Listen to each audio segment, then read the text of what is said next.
हरियाणा विधानसभा का मानसून सत्र जो है निश्चित काल के लिए स्थगित हो गया। सत्र के पहले दिन हरियाणा के युवाओं को निजी क्षेत्र में 75% नौकरी देने का एक कानून पास हुआ है, लेकिन इस कानून के ऊपर फरीदाबाद एनआईटी से कांग्रेस के विधायक नीरज शर्मा ने जो है कुछ आपत्तियां दर्ज कराई हैं। इस वक्त विधायक नीरज शर्मा जी हमारे साथ हैं, उनसे जानते हैं उनकी जो है क्या आपत्तियां थी। नीरज शर्मा जी, आपने सत्र जब ये विधेयक पर चर्चा हो रही थी तो आपने कहा था कि इसमें जो 10% का जो प्रावधान एक जिले से नौकरी देने का किया गया, ये गलत है, क्यों? नमस्कार जी। देखिए, सबसे पहली बात, हर बिल के बनने का एक उद्देश्य होता है, उसके कारण होते हैं। मैं चाहूँगा कि आपके श्रोताओं को, दर्शकों को मैं सरकार की एक बहुत बड़ी नीयत और नियति के बारे में बता दूँ। इन्होंने इस बिल के बनने का उद्देश्य क्या बताया है।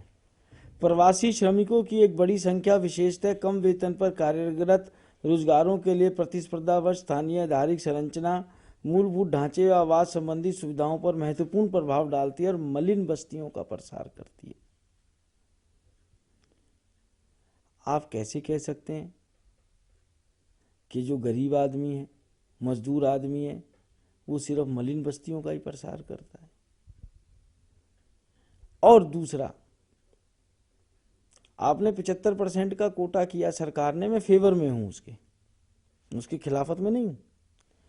जो भी हरियाणा का डोमिसाइल है, हरियाणा का रहने वाला है, उसको नौकरियों में 75% का आरक्षण आप दे रहे हैं, बहुत अच्छी बात है, स्वागत योग्य बात है। परंतु उस 75% के अंदर आप ये काला कानून क्यों डाल रहे हैं कि एक जिले से हम 10% से ज्यादा लोग नहीं लेंगे? भाई क्यों नहीं लोगे? फैक्ट्री लगेगी फरीदाबाद में, पोल्यूशन होगा फरीदाबाद में, ट्रैफिक जाम होगा फरीदाबाद में, जमीन जाएगी फरीदाबाद के जमींदार की, पर फरीदाबाद के बच्चे को नौकरी नहीं मिलेगी। आप ऐसा कानून क्यों लगा रहे हो? और आपको लगता है ये कानून अच्छा है तो सरकारी नौकरी में भी कर दो ना। सरकारी तो देनी नहीं है आपने फरीदाबाद गुड़गांव में। जो प्राइवेट मिल रही थी, जिसके सहारे हम अपने बच्चों का पेट पाल रहे थे, अपना पेट पाल रहे थे, आप हमारे पेट पे भी अटैक कर रहे हैं। क्या फरीदाबाद गुड़गांव के लोगों ने भाजपा को वोट नहीं दी? ठीक है, हो सकता है जो आज श्रम मंत्री हैं वो भाजपा के सहयोगी दल में हैं, उनको वोट ना मिली हो, उनको पसंद ना करते हो फरीदाबाद गुड़गांव के लोग। और ये हकीकत बात है, फरीदाबाद गुड़गांव के लोग इन लोगों को पसंद नहीं करते, पर भाजपा को तो पसंद करते हैं। भाजपा को तो सोचना चाहिए कि फरीदाबाद गुड़गांव के लोगों के बारे में आप ऐसी गंदी सोच मत रखो। आज भाई साहब, फरीदाबाद की आबादी 50 लाख को टच कर रही है। हमारे यहाँ कोई फैक्ट्री लग जाए, 100 आदमी रखने, उसने 10 तो फरीदाबाद से लगेंगे और 10 चरखी दादरी से लगेंगे। क्या चरखी दादरी की जनसंख्या है? मैं जस्ट फॉर एग्जांपल कह रहा हूं। ऐसे ही अगर जो आपको 10% का कोटा करना है तो हमारा सरकारी नौकरी में भी दो ना। सरकार पिक एंड चूज का कार्य क्यों कर रही है? मैं इस काले कानून के विरोध में हूं। सर ठीक है, आपने 10% को गलत बताया, लेकिन एक बात बताइए, जिस तरीके से मारुति या होंडा में जो पिछले इंसिडेंट्स हुए उनके ऊपर जो स्टडी की गई, उसके बाद कहीं ना कहीं जो बड़ी जो कंपनियां थी उनकी तरफ से भी इस तरह की डिमांड आई थी कि एक ही जिले से जब ज़्यादा लोग वहां पर हो जाते हैं तो यूनियनबाजी होती है, और उसका नतीजा था कि मारुति में एक आदमी को जिंदा जला के भी मार दिया गया था कुछ साल पहले। तो क्या आपको नहीं लगता कि यूनियनबाजी और इस तरीके से हमें कहीं ना कहीं एम्प्लॉयर के जो इंटरेस्ट हैं उनको भी तो सुरक्षित रखना पड़ेगा, या सब कुछ जो है जनता के हिसाब से होगा? नहीं, मेरा आपसे सवाल है, ये जो श्रम मंत्री हैं हरियाणा के अंदर, ये एक जिले के हैं या पूरे हरियाणा के? वैसे तो इनके लिए बड़ी शर्मनाक बात है।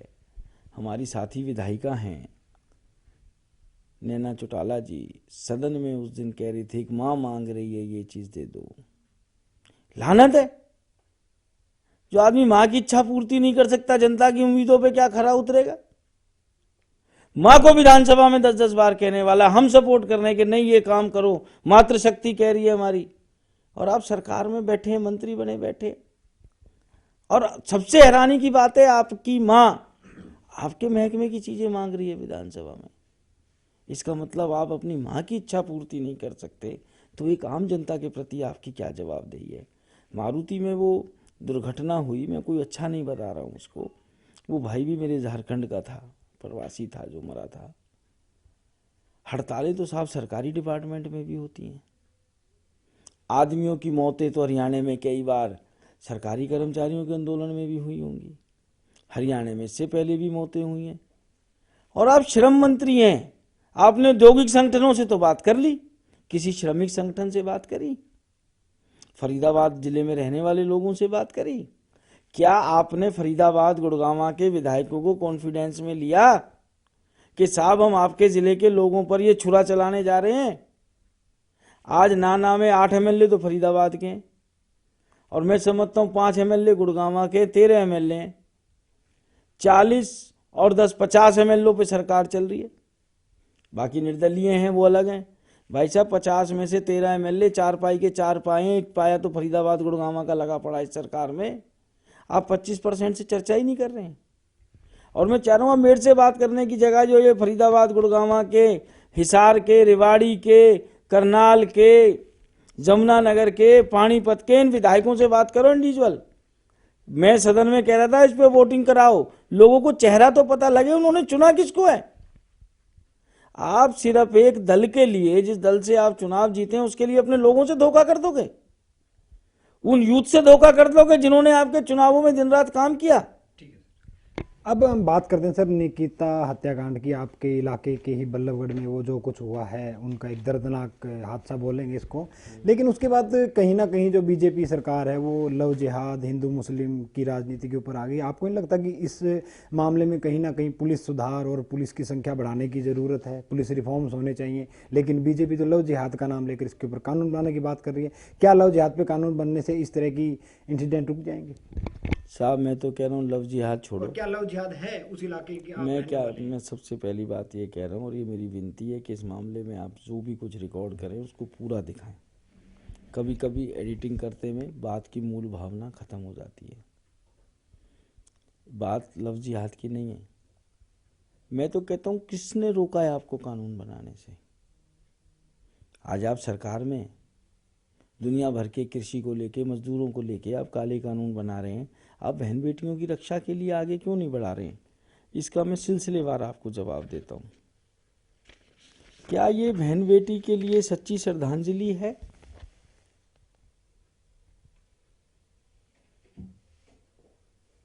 आप इतना गिर जाएंगे? उस बेटी की कल 13वीं है 8 तारीख को, और भाजपा के प्रदेश अध्यक्ष क्या कह रहे हैं? योगेश्वर को माता बहनों का एक एक वोट हमारी बेटी निकिता तोमर को सच्ची श्रद्धांजलि होगी। ये सरकार महिलाओं के प्रति कितनी गंभीर है सिर्फ इन 2 लाइनों से पता लगता है। यत्र नार्यस्तु पूज्यन्ते रम्यन्ते तत्र देवता। आप बाहर बैठ के बात कर रहे थे सदन से बाहर कि जी हम कानून बनाएंगे, हम 2018 से इंक्वायरी करेंगे। भाई साहब रोका किसने आपको इंक्वायरी करने के लिए?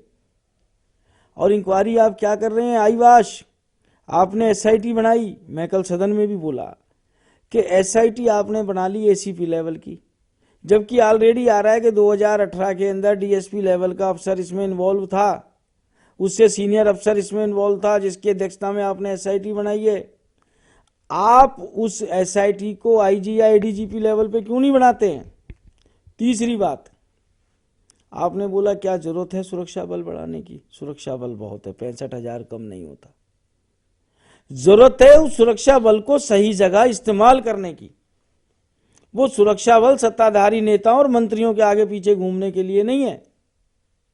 वो सुरक्षा बल हमारे हरियाणा की बहन बेटियों को रक्षा देने के लिए। आपने कहा कि हम ट्रांसपोर्टेशन देंगे बहन बेटियों को स्कूल में आने जाने के लिए। अरे डेली छोड़ो, आप एग्जाम वाले दिन नहीं ट्रांसपोर्टेशन दे रहे हो। अगर जो आपने ट्रांसपोर्टेशन दी होती, बेटी हमारी पेपर देने बस में जाती, बस में आती, भीड़ देख के हो सकता है वो इतना घटिया कार्य नहीं कर पाता, या उस कॉलेज के बाहर 2 पुलिस वाले भी होते बल्लभगढ़ के अंदर, तो भी ये कार्य कांड नहीं हो पाता। सरकार अपनी नाकामयाबियां छुपा रही है और मुद्दे को भटकाने की कोशिश करती है। मतलब इतना तो किसी बुरे स्टेट में नहीं हो रहा। वेंटिलेटर पे बेटियों के संग रेप हो रहे हैं, एसिड अटैक हो रहे हैं, 3 साल की बच्चियों के संग रेप हो रहे हैं, 11 साल की बच्चियों के संग रेप हो रहे हैं। विधानसभा में आप डेटा पढ़ रहे हैं कि 19 में ये हुआ, 20 में ये हुआ। अरे साहब 20 में भी क्यों हुआ? क्या बहन बेटी की इज्जत कॉम्पिटिटिव स्टडी करने के लिए? आप देखिए ये डेटा है इनका, बड़ी शर्म की बात है, इनको कुछ कहते हुए शर्म भी नहीं आती कि ये total number of case such, total number of case such. Competitive study आप दे रहे हैं हमको? होना ही नहीं चाहिए। बहन बेटी अपने आप को क्यों नहीं सुरक्षित महसूस कर रही है हरियाणा के अंदर? मेरा सबसे बड़ा सवाल है। सर एक आखिरी सवाल, बड़ौदा का चुनाव हो रहा था और सरकार ने 24 अक्टूबर को अचानक से डेरा के प्रमुख जो राम रहीम थे उनको एक दिन की जो है पैरोल दे दी, इसको लेकर या फरलो दी, इसको लेकर क्या कहेंगे आप? देखिए, जो भी अपराधी है और सजा याफ्ता कैदी है, पैरोल उसका मैं समझता हूँ शायद हक है। जो भी कानूनी प्रक्रिया है उसके तहत पैरोल मिलना चाहिए, पर क्या वो पैरोल सिर्फ चुनाव के समय में मिलना चाहिए? और ये तो बहुत छोटी बात है राम रहीम की, इनका तो बस चले चुनाव जीतने के लिए ये पैरोल तो दे दिया इन्होंने, ये तो खुलेआम अपराधियों को सड़कों पे छोड़ दें, बस इन्हें एश्योरेंसों में वोटें मिल जाएंगी, वोट के लिए ये कुछ भी कर सकते हैं। जब ये हमारी बेटी की लाश को बुना सकते हैं, उस परिवार की वीरांगना को इस तरीके से स्टेटमेंट दे सकते हैं जिसकी 13वीं नहीं हुई घर में, तो इनसे किसी भी चीज़ की उम्मीद की जा सकती है कि कानून व्यवस्था को तार तार करने में इनसे ज़्यादा बड़ा सानी कोई नहीं हो सकता। Thank you sir. तो ये थे हमारे साथ फरीदाबाद एनआईटी से कांग्रेस विधायक नीरज शर्मा, जिन्होंने फरीदाबाद में हुए मामले को लेकर जो है अफसोस जाहिर किया, लेकिन अब इस मामले में पूरी तरीके से उन्होंने भारतीय जनता पार्टी पर राजनीति करने के आरोप लगाए हैं। साथ ही उन्हें राम रहीम सिंह की जो एक दिन की पैरोल दी है उसको पर भी कहीं ना कहीं शक जाहिर किया है। कहा गया है कि बड़ौदा उपचुनाव के दौरान ही वो जो है पैरोल क्यों दी गई। चंडीगढ़ से राष्ट्रीय खबर के लिए ओपी शर्मा।